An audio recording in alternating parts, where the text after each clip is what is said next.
Hello. My name is Peter IJSSELSTEIN, and I currently live in Hope River, Prince Edward Island with my lovely wife, Geraldine. I've had a couple of careers. I graduated from the University of Guelph with a Master's of Science degree in Agricultural Economics in the early 1980s. And my first job was actually overseas. Geraldine and myself and our young daughter, approximately 2 years old at the time, we went to Bangladesh, and we were there for about 3 years. We worked with a development organization, and we did community and agriculture development. And it was also at that time that I started working with tribal people. I worked on income generation projects. Geraldine started some handwork projects with women, basically on the veranda of our home there. So we did that for about 3.5 years, and when we returned in 1986, I started a real estate career for about 18 years.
in 2008, we decided to move to Prince Edward Island. We had visited here a couple of times, and we decided we wanted to have a change in our careers, and it was really fun doing that complete switch over. So we currently are now in our current location here, and we kind of went back to what we were doing, full circle to what we were doing in Bangladesh, actually.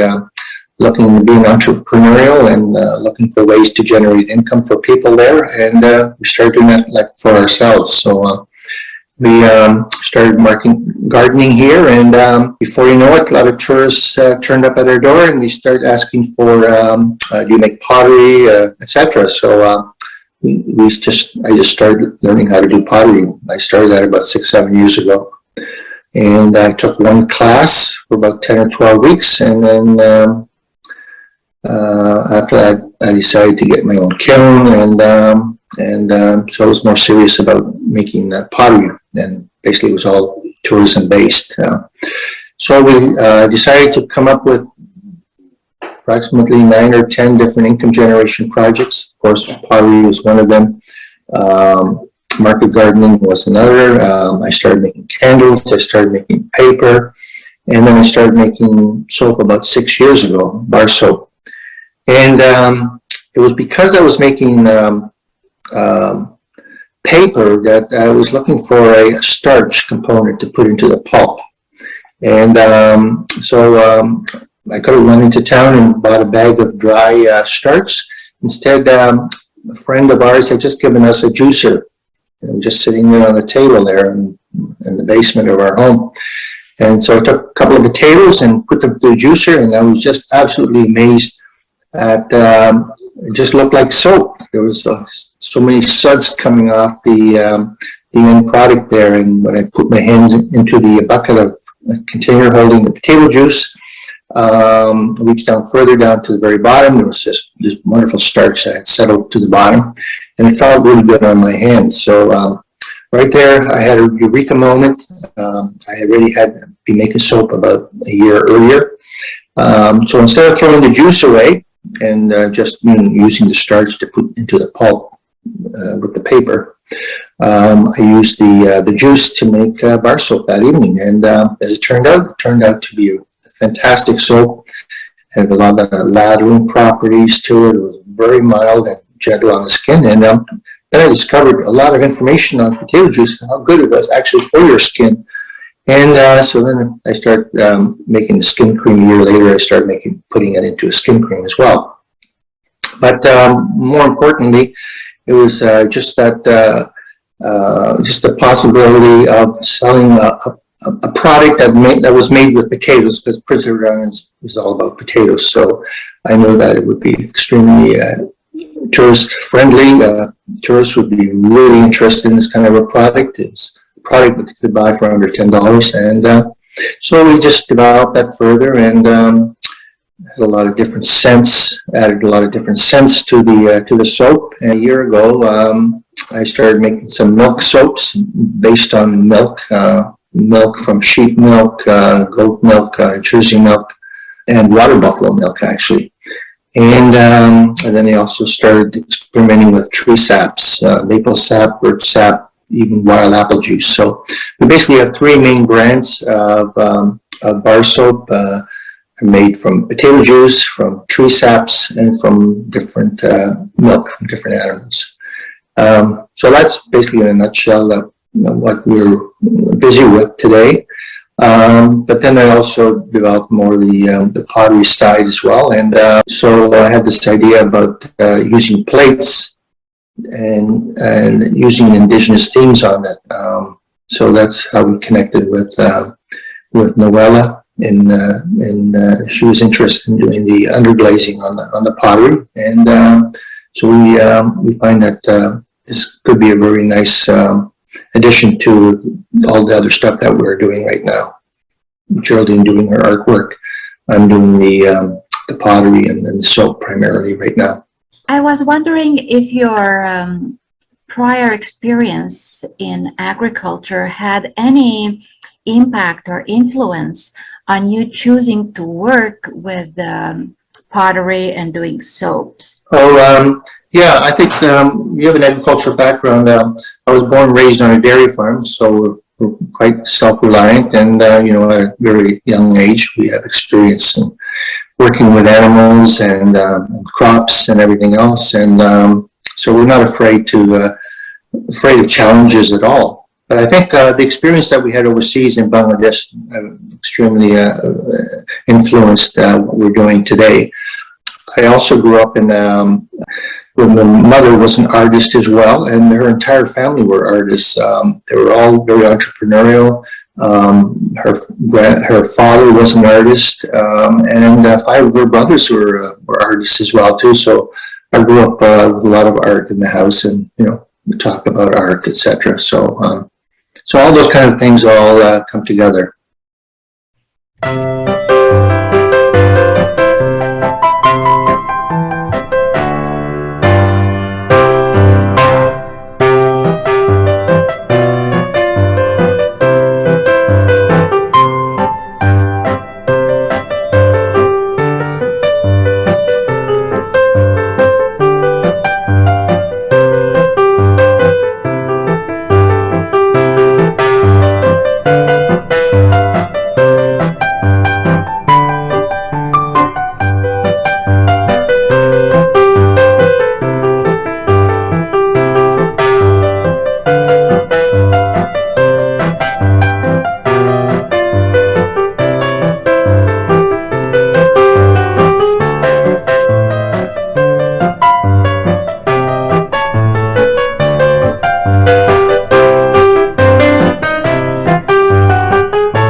Do exist.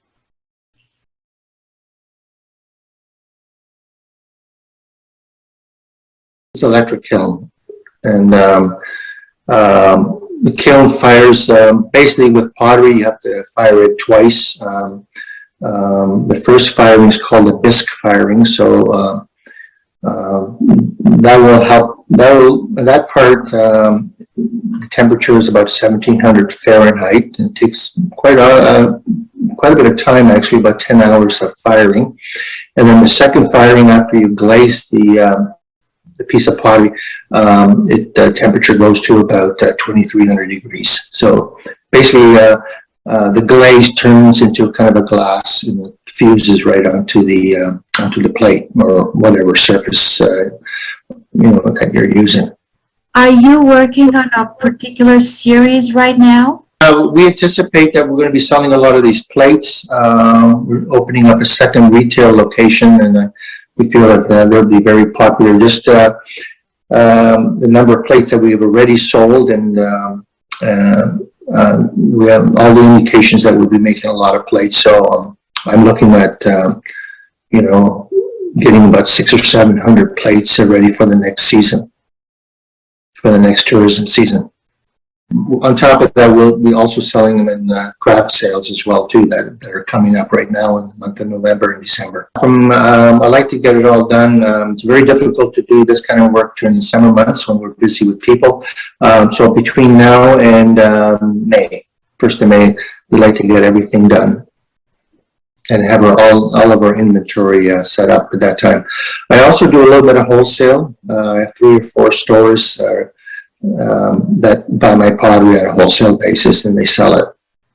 So, I could actually be a full-time potter if I wanted to be, because there's so much demand for it here on the island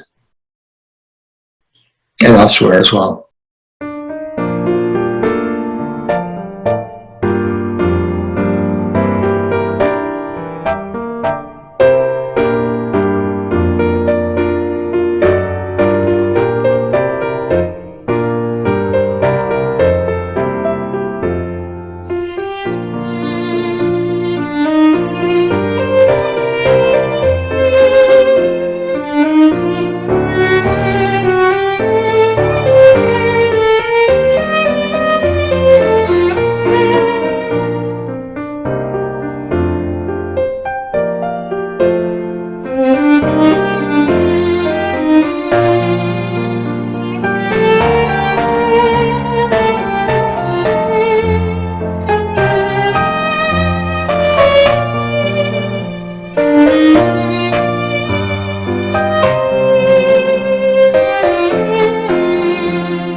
What's it like to work pottery in summer? It must be hot. No, I have a basement. It's not bad at all. Actually, I like to go down there. If it's really hot outside, I like to go down there because it feels like it's air conditioned. But it's just that there's just too many interruptions and stuff. So you have to have time with pottery. There's factors that are involved like drying and yeah, you can't work with pottery when it's too wet, and you can't work with it when it's too dry. The conditions have to be just right. So you have to be on your guard, and you have to be on top of it when you're doing pottery. Just like attaching handles to a mug, you have to. The timing is everything. You're using indigenous inscriptions. Do you research them? Do you go to the reserve and learn about them? No, Novella. I give her the. So what I do is I make the plate. I fire it once. And then I give these plates over to Noella, and she can do whatever she wants to and on the plate. And then we look at it and we say, look at it, how we can improve it, or what kind of themes that we want to make, what we want to pursue, or ones that we want to make less of, and others that we want to make more of. So we're still finding that there's new designs that she's coming up with, but we have at least 12 designs that we're currently working with. And I should add that, as far as I know, I'm the only person in Canada that's doing this kind of work and collaboration with a Mi'kmaq artist. We have a local craft council that be putting some of the plates into that gallery there, and yeah, so it's mostly. I would say that we'll be selling them at craft fairs and at our own retail location. And Noella is also going to have a craft fair for Indigenous people, and she'll be selling those plates there as well.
Well, I guess bar soap, people have always been used to using bar soap, but as you know, liquid soap has really made a lot of inroads, and a lot of people are just buy exclusively liquid soap. But bar soap is a lot more efficient, can last a long time, and it doesn't have as much packaging as liquid soap. Yeah, it's with COVID and everything, they've demonstrated over and over again that bar soap is the best way to fight and kill a virus. So yeah, it's just I think when people buy bar soap, they're especially they like to smell it, and when someone's looking at an array of bar soaps to buy, they always pick it up and put it right up to their nose. To get a scent of what the smell looks like. So, but I think in terms of potato soap, and I should mention that I'm the only commercially producer and manufacturer of potato soap in the world, which is hard to believe. And we make approximately right now, just prior to COVID, we made at least 50,000 bars of soap. We also exported some of the soap to Taiwan and to Hong Kong. But in terms of the soap made from potato juice has a lot of appeal here for tourists, because people know that Prince Edward Island is known for potatoes, and we just find it fascinating to buy a product that is made with potato, and it's probably the first time that they ever encountered it in all their shopping. What is the lifespan of a bar soap? My packaging, I package it in cellophane, and I've had bars of soap from 4 years ago, and it's still perfectly fine. It's completely natural. You'll find that most commercial soaps include a preservative in it, which is not really necessary. They typically use tetrasodium EDTA in it. It's a preservative. It's based on formaldehyde.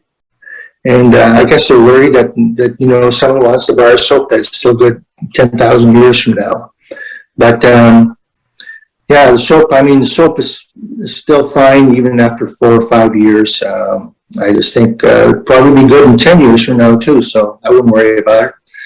By the time you open a package of a bar of soap, you'll probably be using it within 2 months or so. So the longevity lifespan, I don't think is an issue at all. Are you preferring particular potatoes to others? Do they give better starches? By the time I juice a potato, about 95% of the starch has gone to the bottom of the container, so there's only about 5% of the starch still actively in the liquid, and that's more than enough that you need in the soap. Yeah, so in terms of variety, no, I haven't made that distinction at all. I do use certified organic potatoes, and these are second. So these are potatoes that have been culled. They're either too big or too small, or they've had a little bit of bruising or a little bit of damage, and they typically are just sent off to cattle feedlots and stuff like that. So it's for me, as an input, it's a very low cost input. And the fact that it's certified organic as well too, that's another selling feature as well. What about the milk that you use? Okay, the milk that I use have from 4 different animals. Mostly the animals are farmed by Mennonites or by Amish, and the water buffalo milk is an excellent product to put into a soap or a skin cream. It's very high in butter fat, so it's really richly nourishing for the skin, and it's another product that people are not used to buying, at a store, at a commercial outlet or so. So they find that quite interesting. The one type of milk soap that most people are mostly familiar with, and that's goat milk soap. But there's other milk soaps or milk that you can use, like sheep milk. Makes a lovely bar soap as well too, and I also use Jersey milk as well too. And each is quite different. The Jersey milk is quite different? Yeah, it's different again than the sheep milk and water buffalo milk. Yeah.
a skin cream typically, well, instead of, as you know, commercial skin creams, if it's a skin cream, let's say in a jar, it's typically 70% of that of the content is water, and if it's a lotion, the content of water increases to about 80 to 85%. So basically, all you're doing is buying water, and the rest is oils.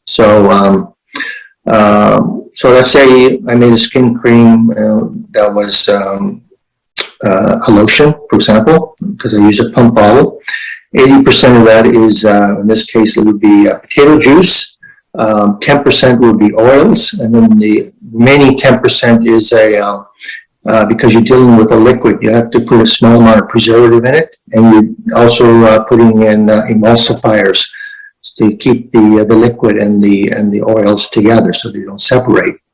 So I've also chosen to look at my oils, and I typically have used maybe let's say sunflower oil or canola oil or a little bit of coconut oil. I made the decision to make just a local oil, to use a local oil. It's called Abyssinian oil, and that's grown here right on Prince Edward Island. Abyssinian oil is an excellent oil. Some people have, a lot of literature on that, says it's even superior to argan oil. Argan oil actually can be found in Morocco or even, I believe, in Israel. So, of course, if you bring all those oils over to North America, to Prince Edward Island, you don't know to what extent they even have been adulterated. And they also have a high carbon footprint as well, too, because they come from a far distance. So why not just use the best oil that's on the market? And it's called Abyssinian oil. Cranberry abyssinica is the technical name. It grows here on the island, and low carbon footprint, and we know for sure it's pure and it's genuine. And we just use Abyssinian oil with the potato juice, and we have absolute fantastic skin cream.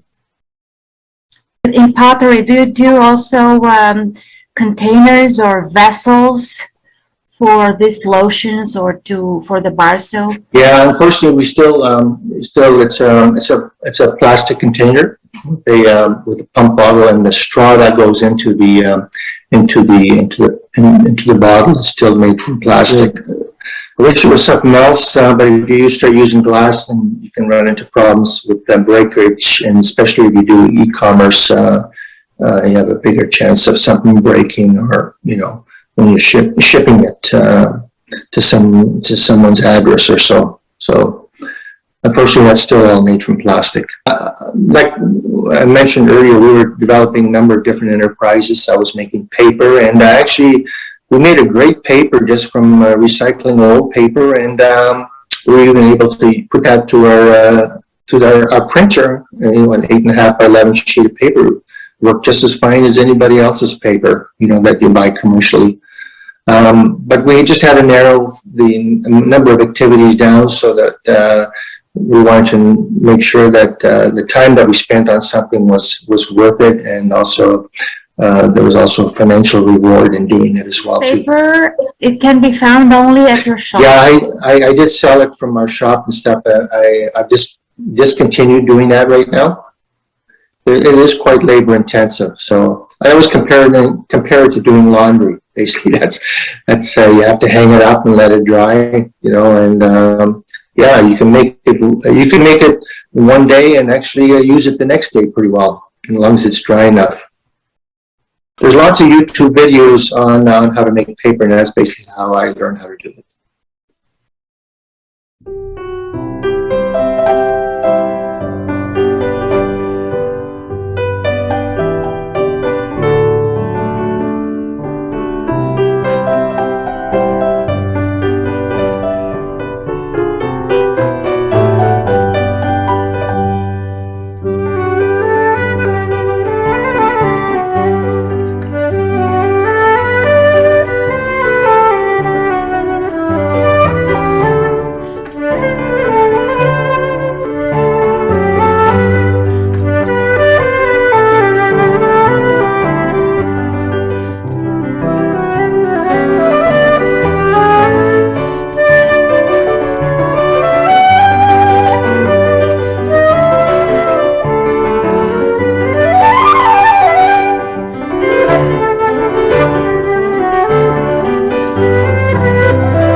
Yeah, we made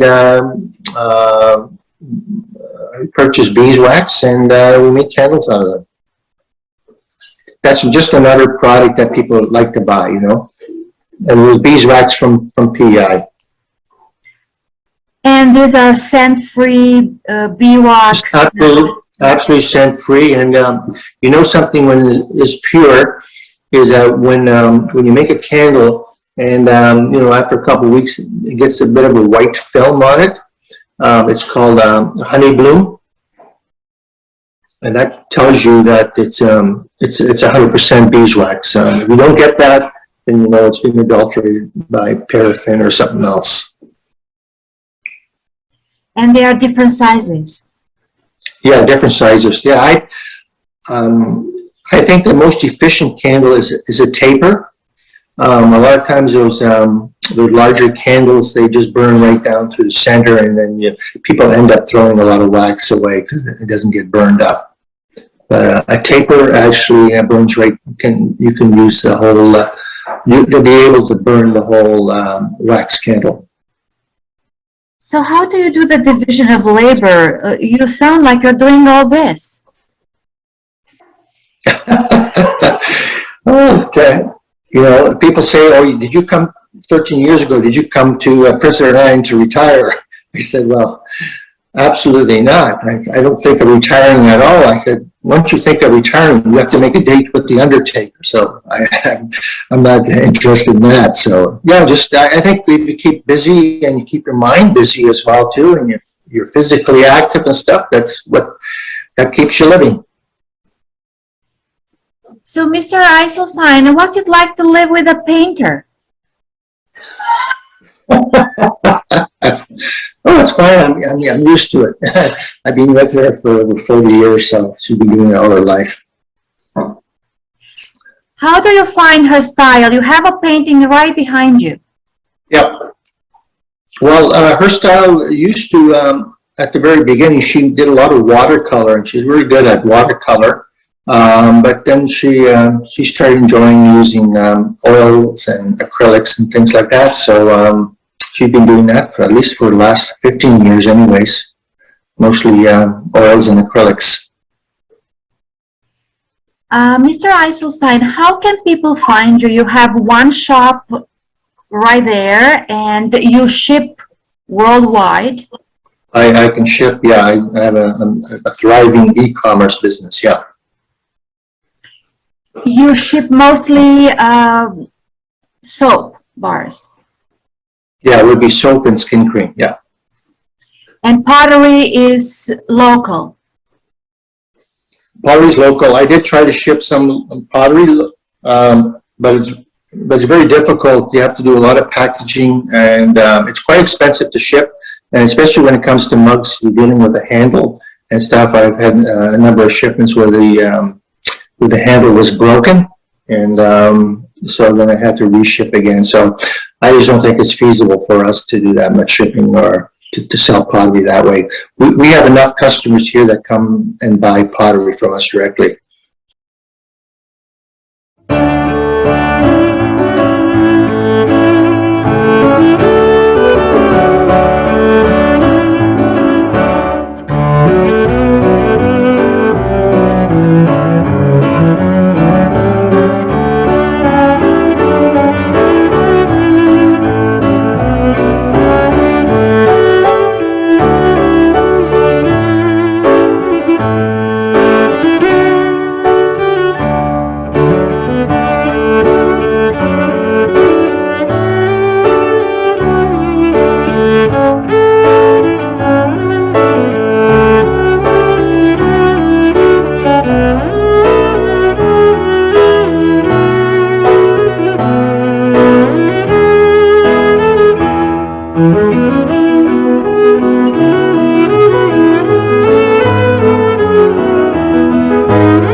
Well, in terms of for the pottery, I won't sell it. I won't ship any pottery. I won't sell it that way. They can buy directly here when they come to our shop. But yeah, the soap, it's an e-commerce website. It's www.islandpotatosoap.com. This website is only for your product. So yeah, for soap and skin cream, it's just for my products. Yeah, I've narrowed it down to just making pottery and making soap. And I also should mention I have a great hobby. I'm also a music composer. I just released my first instrumental CD, or it's on live streaming now on various streaming services, include Spotify, Apple, yeah, a number of streaming sites right now, and I plan on burning some CDs as well too. So it's basically it's instrumental music, mostly piano and violin, or piano flute, or piano and cello, and yeah, I just released it on. I enjoyed working with a lot of the performers. The performers come from all over the world. I made a lot of internet connections with people in Venezuela, a pianist, another pianist from Tennessee. I have a couple of two sisters that recorded for me in Poland.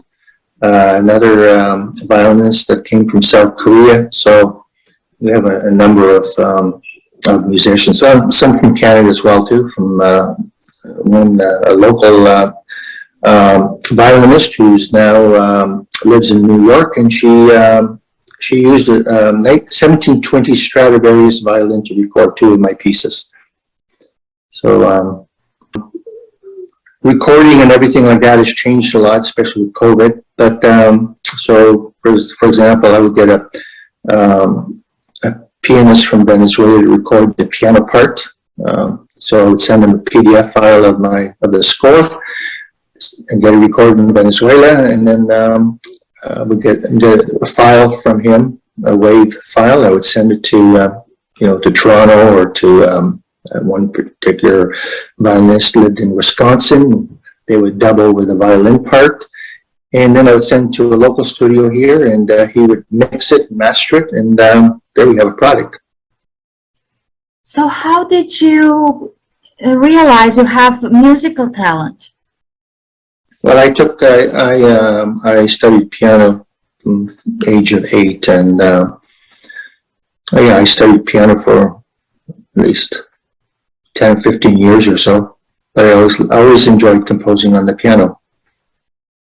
And when 15 years ago, I came across a notation software called Finale, and I'm able to compose all this right on the computer. I find that technology really helps artists to find their own voice. Yeah, I think it's something I would recommend to a lot of people, especially in school. I don't know if they do teach this to kids or expose this kind of technology to kids. I mean, it's phenomenal.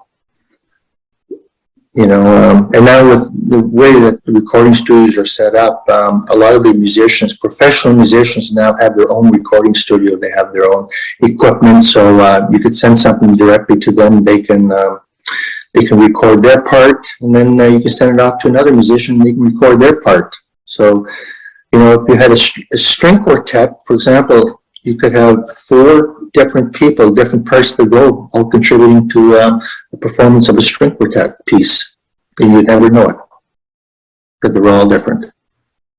How many compositions do you have? Do you keep track of them? No, I haven't, but I imagine I have over 600 or so now.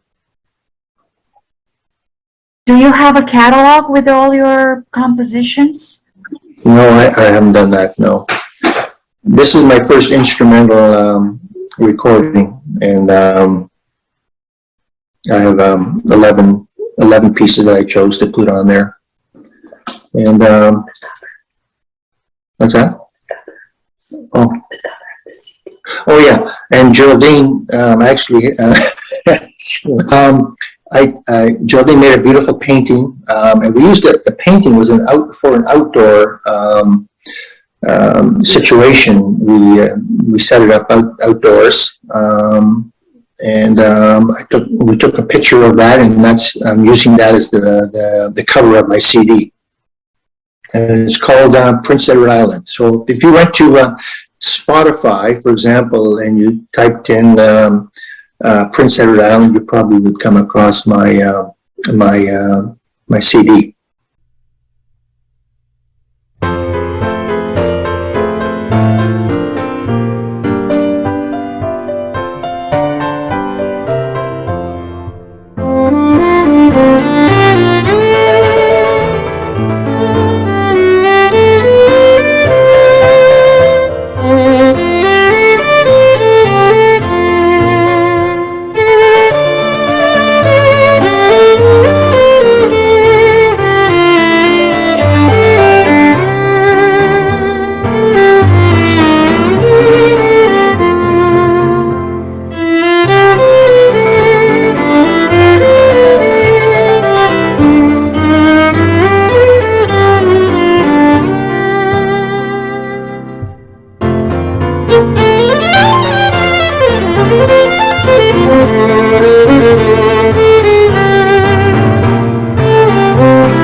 I had a couple performers on the first piece called Dreaming, and the very last piece called Blue Skies. Those two performers actually did the soundtrack of the movie Anne with an E.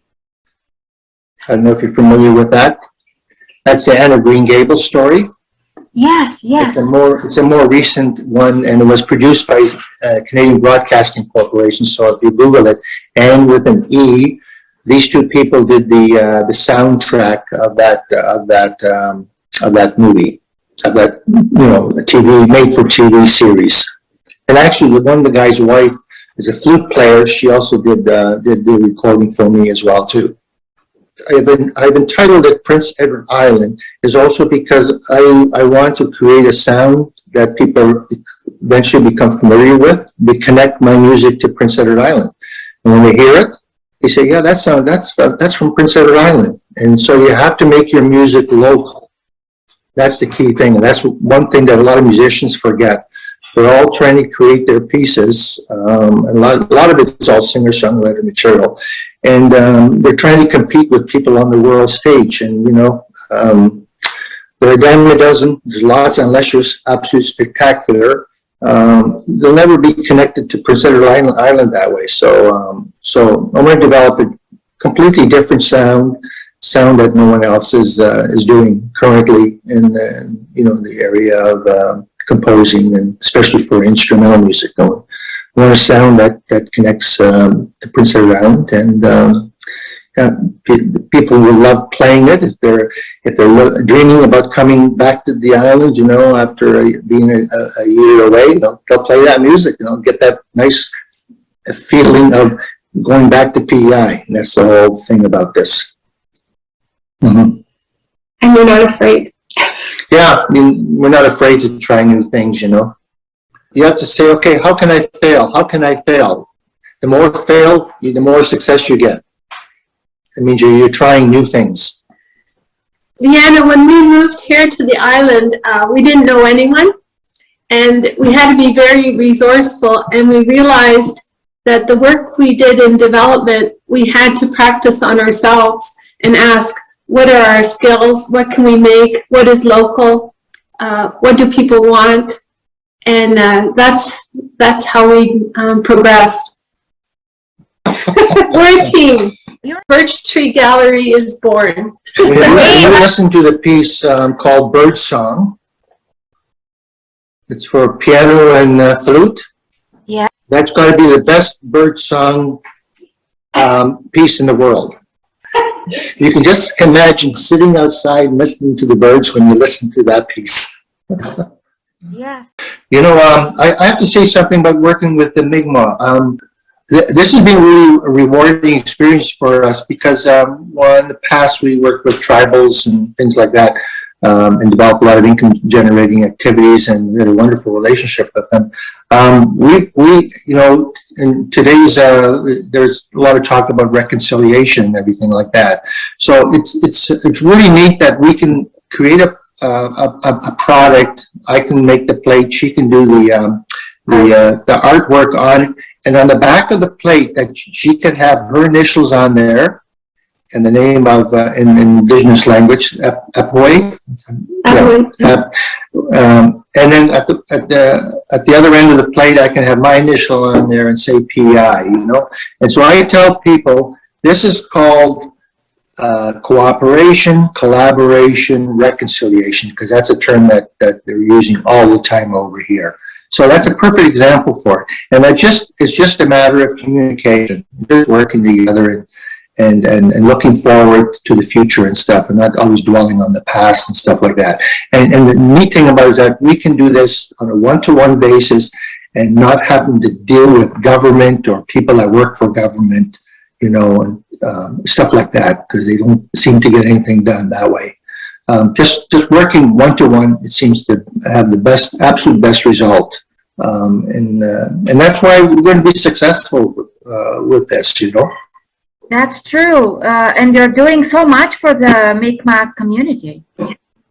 Well, it can grow. It's a two-way street. I mean, we couldn't do this without them. They couldn't do this without us. So that's why it's kind of unique that we found each other, and yeah, And respect. and she's really open with us and tells her life story, and yeah, we just don't have any hang-ups or anything like that, so we like this. It's a fantastic working relationship, and I think a lot of people could learn from that. I have to put some handles on my mugs.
you.